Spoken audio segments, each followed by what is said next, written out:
Hi friends, ഏതോ ജന്മകൽപ്പനയുടെ പുതുപുത്തൻ എപ്പിസോഡിലേക്ക് എല്ലാവർക്കും സ്വാഗതം. അങ്ങനെ നമ്മുടെ അഞ്ജലി ശ്യാമേട്ട എന്ന് വിളിച്ചുകൊണ്ടിരിക്കുമ്പോൾ അഞ്ജലി പോകാനിരുന്ന വണ്ടിയുടെ പെട്രോൾ പമ്പ് ലീക്കാക്കിക്കൊണ്ടിരിക്കുകയാണേ ശ്യാമേട്ടൻ എവിടെ പോയി എന്ന് പറഞ്ഞിട്ട് അഞ്ജലി ഫോണിൽ വിളിക്കുകയാണ് കേട്ടോ. ഇതിപ്പോൾ ഇവിടെ അടുത്തെവിടെയോ ഉണ്ടല്ലോ എന്ന് പറയുമ്പോഴേക്കും ശ്യാം ഫോൺ അങ്ങ് കട്ട് ചെയ്യണേ. എന്നിട്ട് ഒരു പൂച്ചെണ്ടുമായിട്ടാണ് കേട്ടോ അഞ്ജലിയുടെ അടുത്തേക്ക് വരുന്നത്. ഇതെന്താ ശ്യാമേട്ടാ, മായാജാലക്കാരനാണെന്നാണോ വിചാരം? ഞാൻ എത്ര തവണ വിളിച്ചെന്നറിയോ? ഐ ആം എക്സ്ട്രീംലി സോറി എൻ്റെ രാജകുമാരി. നീ എത്ര തവണ വിളിച്ചാലും എനിക്ക് നിന്റെ മുൻപിൽ വരാൻ കഴിഞ്ഞെന്ന് വരില്ല. അതെന്താ? അതങ്ങനെയാണ്, അതിനാണല്ലോ ഞാൻ സോറി പറഞ്ഞത്.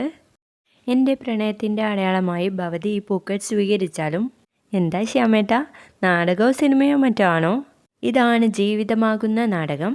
അവസാനമായി ഭവതി ഈ പൂക്കൾ സ്വീകരിച്ചാലും അവസാനമായോ ശ്യാമേട്ടൻ എങ്ങോട്ടെങ്കിലും പോകുന്നുണ്ടോ?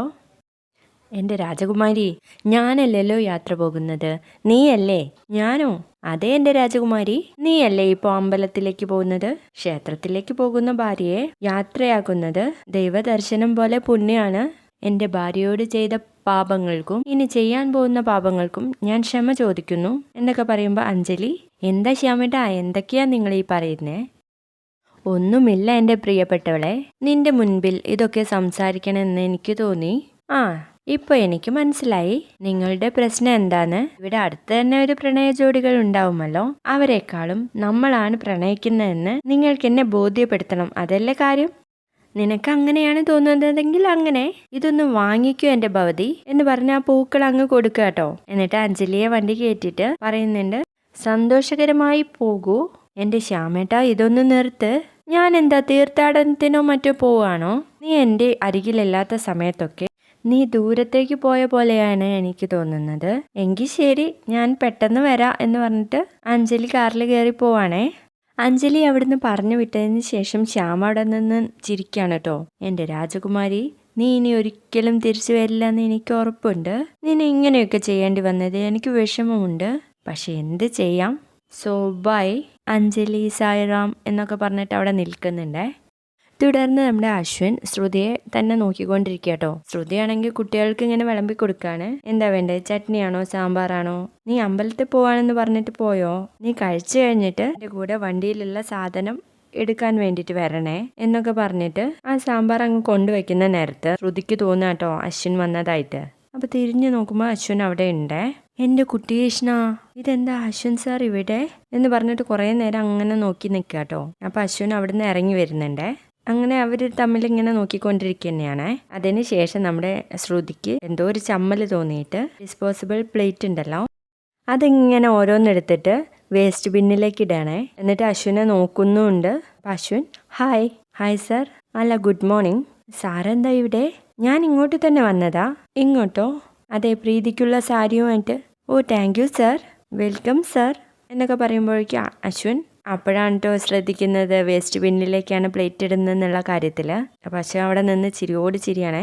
അപ്പോൾ നമ്മുടെ ശ്രുതി നോക്കുകയാണ് കേട്ടോ എന്തിനാ ഇങ്ങനെ ചിരിക്കുന്നതെന്നുള്ള കാര്യത്തിൽ. എൻ്റെ കുട്ടി കൃഷ്ണ, ഞാൻ എന്താ ഈ ചെയ്തേ? എല്ലാം നിങ്ങൾ കാരണാ? ഞാനോ?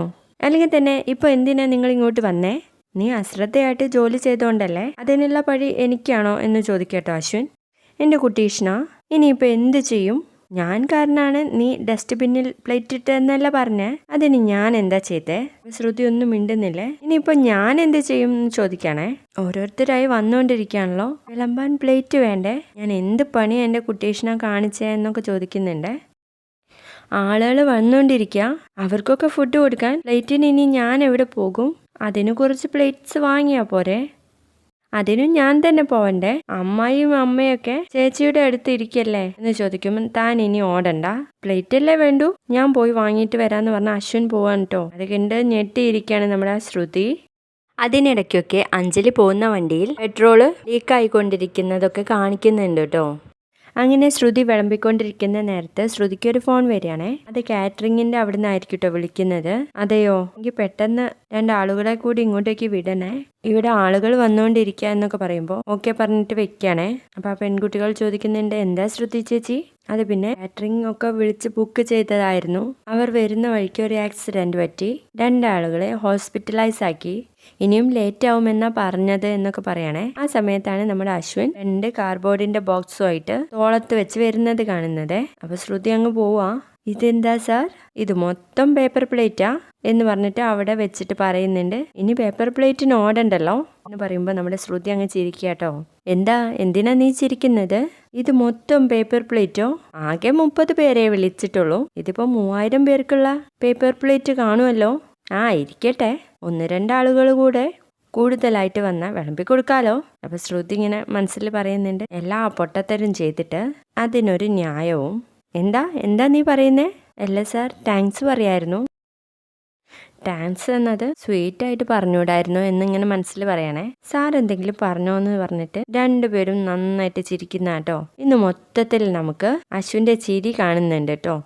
അതിനുശേഷം നമ്മുടെ അശ്വിൻ ചോദിക്കുന്നുണ്ട്, ഇവിടെ എന്താ കാറ്ററിംഗ് യൂണിറ്റിൽ നിന്ന് ഏൽപ്പിച്ചില്ലേ? അതൊക്കെ ഏൽപ്പിച്ചതാ സാർ. അവർ വരുന്ന വഴി വണ്ടി ഒന്ന് ആക്സിഡന്റ് ആയി. പകരം വരുന്ന ആൾ വരാൻ ലേറ്റ് ആവുമെന്നാ പറഞ്ഞത്. അതിനിപ്പോ എന്താ, എല്ലാത്തിനും ഞാൻ തന്നെ വേണമല്ലോ. എനിക്ക് തന്നെയായി പണി എന്ന് പറയുമ്പോൾ ഒരു കുട്ടി സാമ്പാറിനായിട്ട് വിളിക്കാണേ. അങ്ങനെ വേറൊരാളും വിളിക്കുന്നുണ്ട്. അപ്പൊ ശ്രുതി വിളമ്പിക്കൊണ്ടിരിക്കുമ്പോൾ അമ്മായി വിളിക്കാട്ടോ. ശ്രുതി, ഇവിടെ ഇരുന്ന് എന്റെ പേഴ്സ് കണ്ടോ, ദേ വരുന്നു അമ്മായി എന്ന് പറഞ്ഞു പോകുമ്പോഴേക്കും ഒരു പെൺകുട്ടി കൂടി വിളിക്കുകയാണേ. ശ്രുതി ചേച്ചി ഇപ്പൊ വരാം മോളെ എന്ന് പറഞ്ഞിട്ട് അങ്ങ് പോവാട്ടോ ശ്രുതി. അത് കാണുമ്പോൾ നമ്മുടെ അശ്വിൻ, എന്താ വേണ്ടത്? എനിക്ക് 2 ഇഡ്ഡലി വേണമായിരുന്നു, ഇപ്പോൾ തരാന്ന് പറഞ്ഞിട്ട് കോട്ടൊക്കെ ഊരിയിട്ട് അവർക്ക് വിളമ്പിക്കൊണ്ടിരിക്കാട്ടോ. അങ്ങനെ പുറത്തേക്ക് വരുന്ന ശ്രുതി ഇത് കണ്ട് ഞെട്ടുന്ന ഭാഗമാണ് കേട്ടോ കാണിച്ചിരിക്കുന്നത്. വീഡിയോ ഇഷ്ടപ്പെട്ടാൽ ഒന്ന് ലൈക്ക് ചെയ്തൂടെ, സബ്സ്ക്രൈബും ചെയ്യണേ.